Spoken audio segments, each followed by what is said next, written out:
Hello Cancer, sa Moon Rising and Venus sign. Sana po ay nasa mabuti kayong kalagayan. My name is Suzy and welcome back po sa Star Tarot. Ito po ang inyong mensahe po for September 17. Maraming salamat po sa inyong walang samang pagsuporta sa ating channel. I truly appreciate it. Kung bago naman din kayo rito, welcome na welcome po kayo sa ating channel and God bless you all Cancer. Tingnan natin kung anong mensahe ninyo for today. Cancer, we have play. Ayan, Cancer. Siguro, Cancer, you are so focused on your work or you are so focused on the things na talagang laging kumukuha ng inyong oras, atensyon.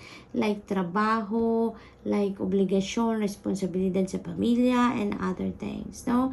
Ngayon, iniimbitahan kayo. Weekend naman. It's Sunday, no? Family day for some of you, and Cancer, enjoy today. Enjoy this day with family. Have fun, no? Have fun. Go out and have fun. Maaari din na kung hindi pwedeng sa labas ng bahay, hindi pwedeng mag-getaway, then stay at home, no? Have fun. Gawa kayo ng mga activity with the family, no? Ninyo, and magsaya kayo, no? There are so many activities na maaaring gawin sa bahay, mag-bake, magluto together, kumain together, mag-games, diba? And there's so many other stuff that you can do just to have fun at home, diba?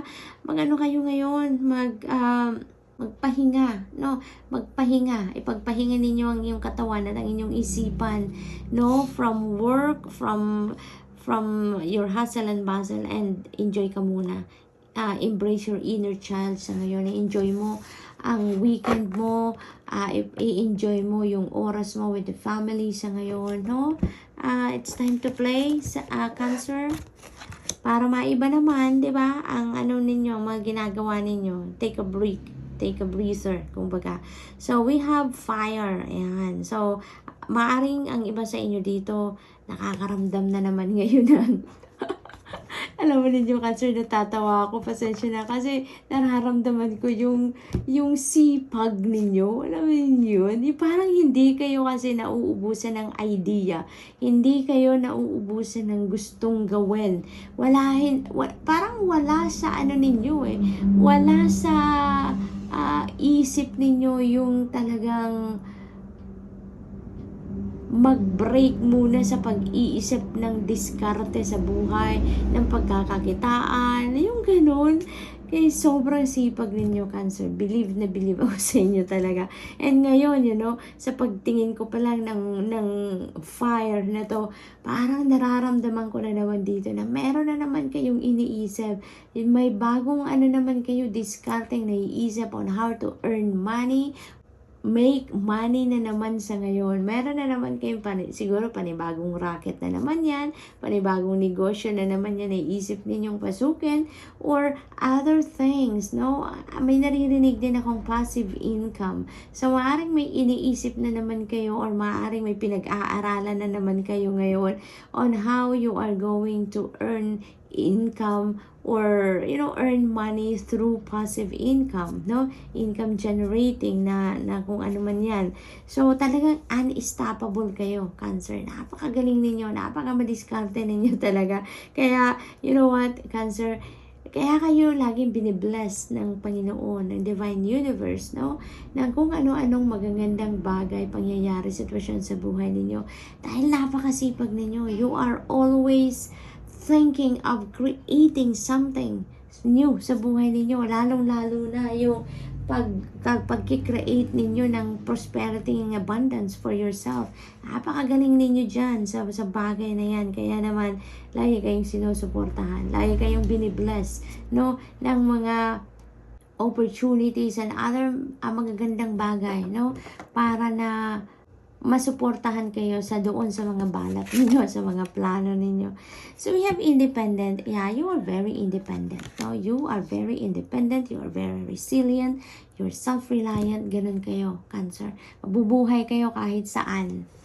Mabubuhay kayo kahit saan kayo ilagay dahil napaka-madiskarte ninyo, napaka-independent ninyo. You don't rely on other people or you don't depend on other people in order for you to survive. No, hindi kayo ganon.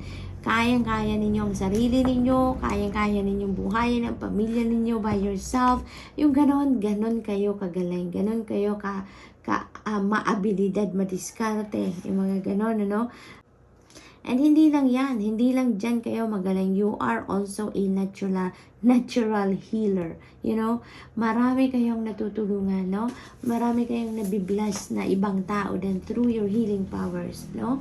At yung ano nga lang, yung alam mo yun, yung magbigay lang kayo ng oras ninyo, ng tenga ninyo sa pakikinig ng problema ng ibang tao, sa pakikinig ng mga concerns ng ibang tao.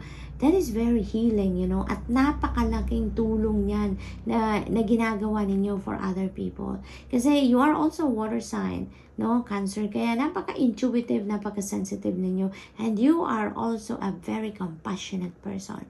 You are a very good listener, you're a very good and compassionate listener. Kaya, maaring ikaw din yung go-to person ng maraming tao sa paligid ninyo. You know, when they need someone to talk to, when they need someone na mapagkwentuhan lang ng mga concerns nila sa buhay, nandyan ka din para sa kanila. Kaya, you are blessed and also you are blessing other people in many different ways. Lalong-lalo na dyan sa pagbibigay mo ng oras, no?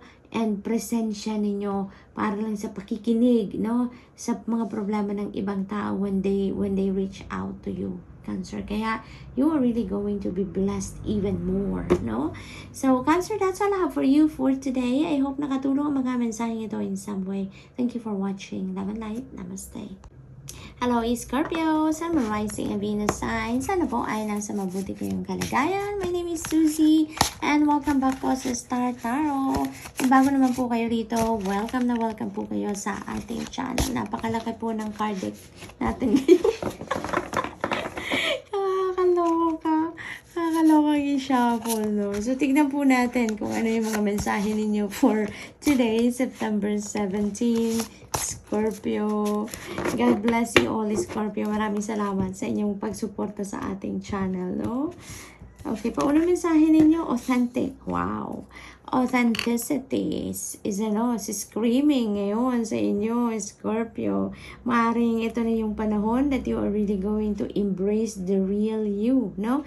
You're going to show the world the real beauty ninyo. Yung baga, parang you are starting to living your truth ngayon, and you're going to be true to you. You're going to be very authentic with yourself ngayon. So, napakaganda lang, diba? Napakaganda na ngayon parang meron na kayong self-acceptance. Kasi napipick up ko dito, you know, Scorpio, parang may mga pretensions ang iba sa inyo dito because you are hiding something from other people. You are hiding something from the world. And maaaring hindi ninyo nare-realize, Scorpio, na kung ano man yung hinahide ninyo na maaring gift ninyo, maaring talent ninyo yan, skill ninyo, or ugali ninyo, maaring akala ninyo nakakahiya, siguro iniisip ninyo nakakahiya, or maybe you are not proud of it, maaaring ganon, pero you never know, Scorpio. Pag nilabas na ninyo talaga yan, magpapakatotoo na kayo sa sarili ninyo na you're going to reveal your true beauty na talaga sa mundo. You know, you never know kung ilang tao ang mai-inspire mo with that. Hindi mo lang alam kung ilang tao ang matutulungan mo with your gift, no? Kung ganun man ang sitwasyon. Kaya, Scorpio, this is really beautiful na yung parang nagigising ka na sa katotohanan na now is the time for me to be true to myself, no? At wala ka nang itatago, wala nang pretensions, wala ka nang hiya-hiya ngayon, no? Yung parang ganun. So, you are going to start living your truth. Ngayon, Scorpio, yun ang aking napipick up dito, no? Yun ang aking napipick up. So, tingnan natin kung ano pa ang mensahe for you. We have inner knowing. Ayan, wow. So, you have that clear cognizance, no? You just know what to do. You just know kung ano ang tama. You just know where you are heading. Yung ganon, yun yung pinakamalakas ninyo siguro Yeah, Scorpio. Yung siguro yung inner knowing ninyo, that is yung pinakamalakas ninyong psychic ability, no? Yung clear cognizance na yan.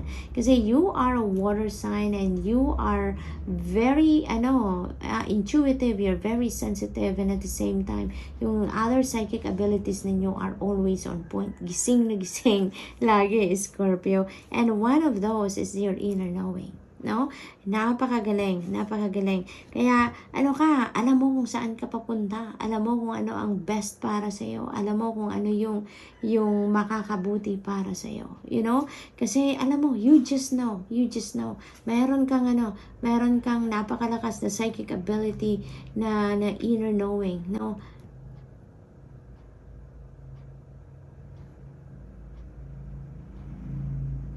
Your soul knows where you are heading sa ngayon, lalong-lalo na sa sitwasyon mo na ngayon, ano?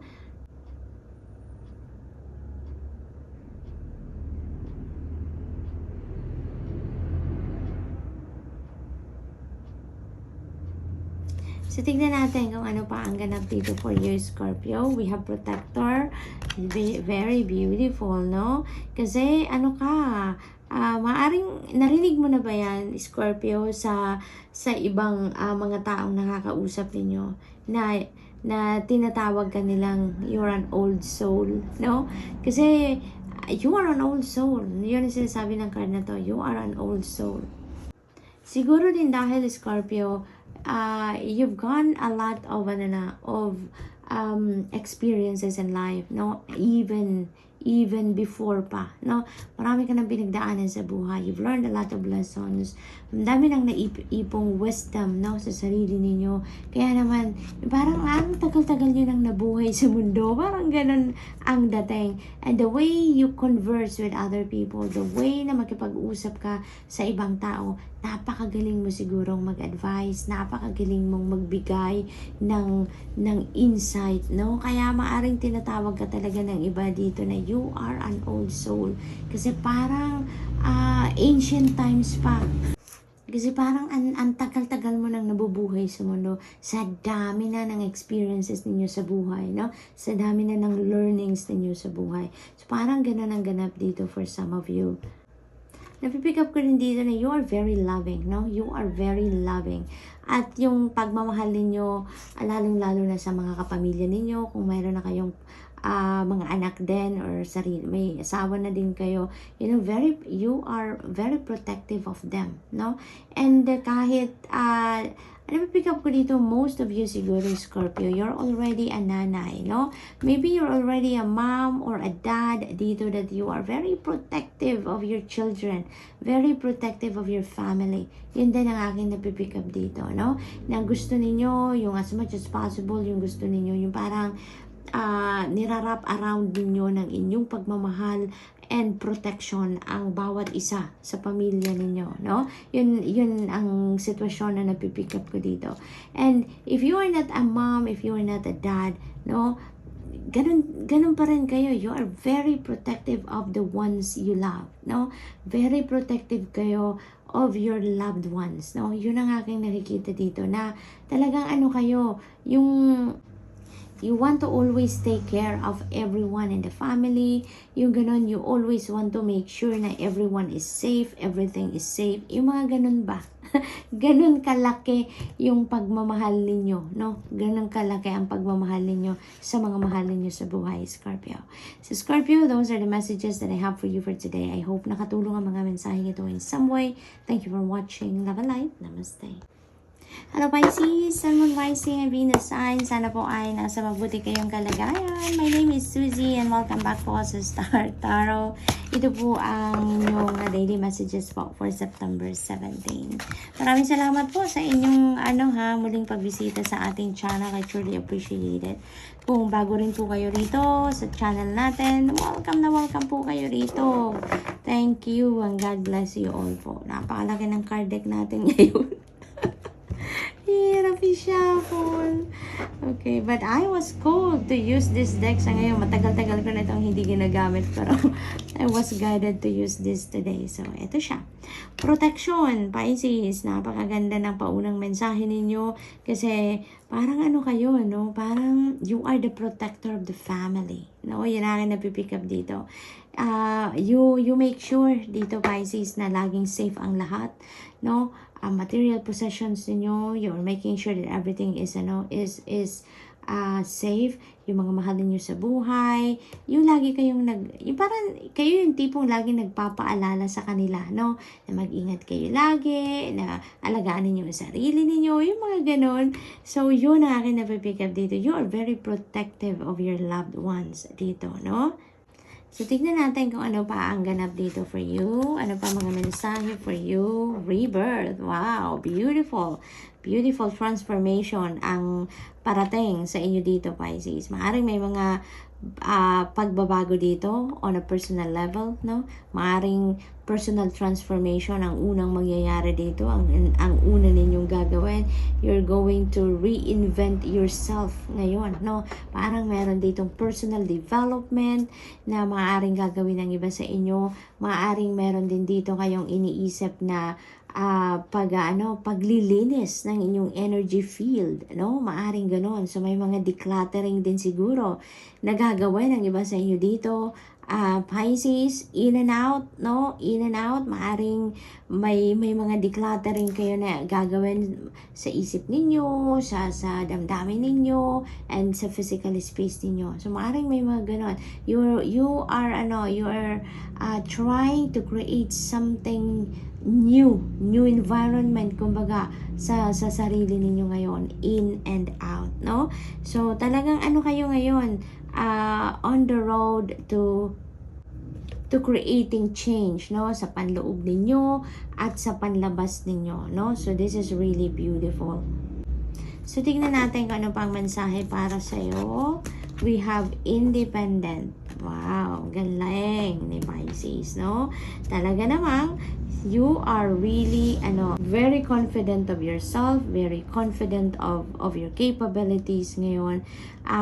Pakiramdam ko din dito, kayo, self-reliant kayo, no? Hindi kayo umaasa, hindi kayo dumidepende sa ibang tao para to survive, no? You're very independent. Ginagamit niyo ang sarili ninyong kakayanan, ang sarili ninyong diskarte. You are also depending on your intuition dito lagi, no? Parang parang napaka laki ng angkla ninyo or lakas ng angkla ninyo dito sa inyong intuition. Parang siya yung gabay ninyo talaga. Siya yung sinusunod ninyo kung saan kayo dalhin ng iyong intuition, kung ano yung bulong sa inyo ng iyong intuition. Sinusunod ninyo at pinapakinggan ninyo. Kaya naman, napakatatag na ninyo, no, Pisces? Napakatatag ninyo. You are very strong, no? Parang hindi ninyo kailangan dito ang ibang tao in order for you to survive, no? Parang ganun ang ganap ninyo dito.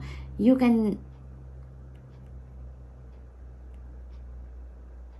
do things by yourself.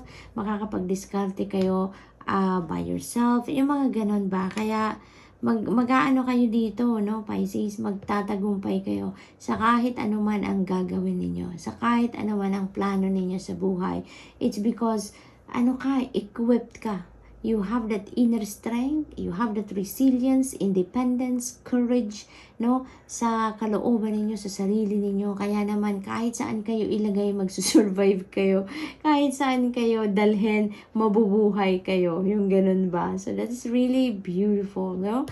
So, this is a reminder for you, Pisces. Yung aking napipick up. This is a reminder sa'yo. Parang binubuhay nitong muli, no? Kung ano kayo. Parang nire-remind kayo na ganito kayo, Pisces, no? Yung ganon.